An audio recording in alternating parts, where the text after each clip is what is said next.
Welcome to this week's video, and this week I'm building a new vivarium for my daughter's leopard gecko.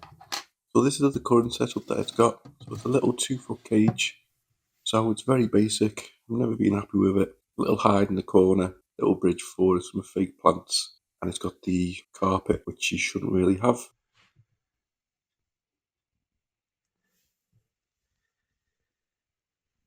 At the top we can see we've got the heat lamp and a UVB bulb, so this is all going to need updating and refreshing.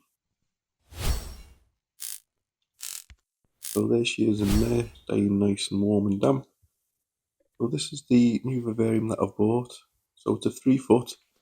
So when I bought it, I didn't realise I had holes cut out the top. So what I had to do is put some new pieces of wood in there, put a little bit of filler on it. I'll smarten it up once we have it completely done. So I've been following all the guides I've found on a Reddit group, so I'll link it in the post. So these are telling me exactly what I should be and shouldn't be using for the leopard gecko. So we've got play sand, which needs to be cleaned. We've got some of this tile grout for the colouring, some sealer. I bought some big pieces of polystyrene from Amazon, which wasn't too expensive. This is all going to be cut and made into rock shapes. So all you need to do is get a large knife, and then I'm starting to place it in the kind of rough locations that I'm thinking. This balloon is going to be a hide, so I'm just going to put it all in, hold it by tape just so I can get a little bit of a visual, just so I can know what needs moving and what doesn't. I've marked in the corners where I want the hides to go, where I want the damp hide to go. So I just get some sealant and attach it to the edge, and then what I'm just going to have to do is connect it where I'm judging is going to be the best position. So I have a little bit of slanted there, and then just need to remove the tape. So I've got this laying on its back currently so that it can hold in place and not fall. And then we just need to do this in sections.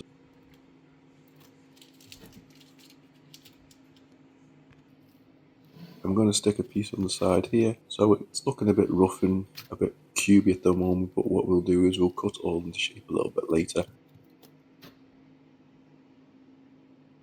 So a few hours later, this is me rough outline, so this is what I'm planning on doing. There's a bit of a climbing ledge good to go. I just need to remove this corner piece here where the vent is. I've made the balloon a little bit smaller, so I'm going to put a ledge on top of it. So I'm just going to get some cocktail sticks and pop them in the edge of the polystyrene. So we just need a couple to go across, and then this is going to push into the other side of the polystyrene, and then this will give us a little bit of strength and help us position where the ledge is going to go. So I just need to relocate the sticks. They need to be a little bit higher up because I feel like the ledge needs to be further down so that it pushes down the balloon a little bit. So I'm quite happy with that. I may just need a little bit of weight on it. But I'm going to take it off first because what I need to do is I'm going to be applying a bit of expanding foam around the balloon. So this is the expanding foam that I've got. So I can link everything in the description if it helps. It was only pretty cheap. So now I've got this set up in the garden. So you need to be really careful with expanding foam because once it gets on your skin it is really sticky and it's a nightmare to get off. So give it a really good shake. If you don't shake it, it doesn't come out very well.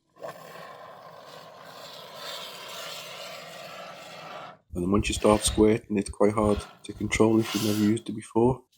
Try to remember to keep the canister upright and with the nozzle at the bottom, otherwise it won't flow off very easily.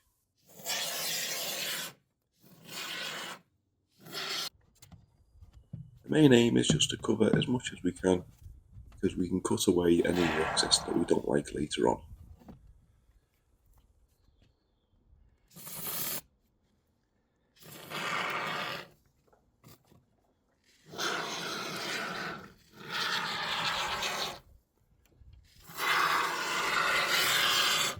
And then we want basically this whole back wall to be completely covered in either expanding foam or the polystyrene. You squirt it on, and then you can use the nozzle to carefully move it around. But what will happen is, as you understand, it'll expand and then we'll end up cutting it further down the line anyway.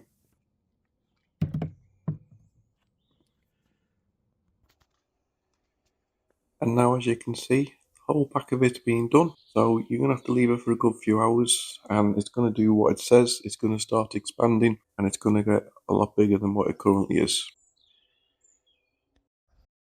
So a few hours later, we can see how much it's expanded. It's come right out.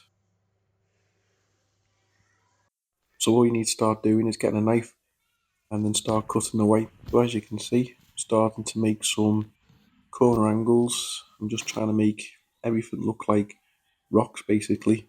Take your time, keep cutting. Don't want to cut too much. You can always come back and take more off if you need to. And then we just need to keep getting a brush and brushing all the excess away. Keep hoovering it all up as we go, just to try and keep on top of any of the mess.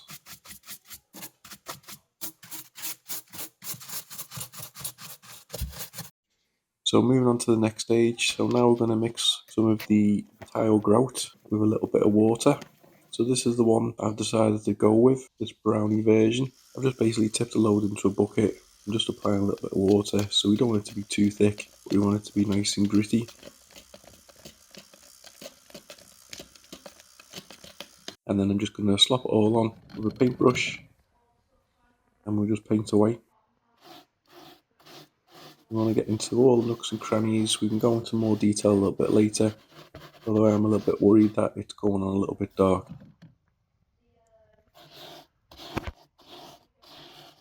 So as you can see, the whole thing's being completed, and to be honest, I'm not totally impressed. I'm hoping it's going to dry better than it currently looks, but it does look quite bad. So this is how it looks once it's dried, and it does look better, but it's still not great. I don't know what I was thinking when I ordered a brown colour. I wanted a rock kind of formation, and it definitely doesn't look like rocks. So I realised I had some of this grey grout from my bathroom from years ago, so I'm just decided to use this. So I've tipped a little bit into the bucket, well, as you can see, quite a lot. I've added a load of water. It looked quite light, so I decided it probably needs to be a little bit darker. So I just got some acrylic black paint and then squeezed a little bit into it, and then we'll just give that a little bit of a mix. So start painting over it. So already the grey looks better, so I'm hoping it's going to dry a lot better. So that's it all completed, so it looks better than the brown, and then it starts drying off, and as you can see, there's different shades, just where it's a bit darker and a bit wetter in the corners, but the kind of shades that I'm liking, so I'm liking the initial look of this. So as it starts to dry, it all goes the same colour, so we just need to apply a little bit more of the grout, because I want to start putting a few of the darker edges as a darker shade, so it'll start looking more rock-like. And then we can obviously put a little bit of white on the top parts as well to do some highlights. So we just need to do some little bit of shading. It's basically trial and error. So that's it completed. As you can see, I'm really happy with what it looks like. It does look like a rock formation. So this is the damp hide that's going to go in. So I wanted it to go around about this location. So I'm just going to have to get a knife. I'm just going to have to cut around where it should be. And then we'll just have to judge and keep cutting until we can get a decent size and a decent location for the hide to go in. So it's dead easy to cut. Just chop it away. We'll push it back in, and as you can see, it's starting to fit in. Just need to maybe take a little bit more out on the left and at the back, so it fits in a little bit further back. So I've done that, and as you can see there, it's fitting in really well. It does stand out a little bit, so the plan is to give it a paint with the same colour, and then it's just going to look like another bit of the rock formation. So we need to apply this PVA adhesive. So this is the sealant, this is what's going to protect all the painting that we've done from getting the gecko sick and protecting it from any dampness or any dirt that's going to be within the cage. And then we'll start brushing it all on. So you don't want to go over and over in sections because it's wet in it, it will start taking the paint away. So you want to do one quick layer and then move along. And as you can see, I'm doing that whole section. It does drip a little bit, but we can clean that up later on, and then we'll keep going, give it a clean. So the next problem I had was it dried, but it dried really dark. The grey was a lot darker than it should have been, and it didn't look as good as it initially did. Unfortunately, the footage that I took of the vivarium with the darker rocks hasn't turned out. So this is the footage of me repainting it with the original grey paint that I've been using, but without adding any black. This is just the basic grey, because I know once I start adding this sealer, it's going to make it go darker anyway. Now it's been done for a second time, and then it just needs the sealer going back on it. So the next job is to clean the sand. So you need to just get basic play sand. It just needs a good cleaning. So to do this, it's just putting nice clean water in, give it a rinse round, and then tip it out, and then just doing this over and over again until the water goes as clear as possible. Then it needs leaving for a while to go dry, and then once we've re-added the sealer, I can start throwing a little bit of sand onto it. So I'm throwing the sand in, so this is going to make all the rock formations go nice and gritty, so it's going to be nice and easy for the gecko to get a grip while she's walking around. It's going to make it a little bit more texture-like what rock formations are. Throw it all over, and then once it's dried, we can start brushing away the excess and get rid of some of the extra piles that are in there. And then next up, we need to get the topsoil. So we've got 70% topsoil and 30% of the play sand. Just make sure that all the soil and sand is nice and dry, because you don't want it going in causing humidity issues within the vivarium. And now I've started adding parts to the vivarium. So the first thing is the temperature gauge that goes on the left hand side.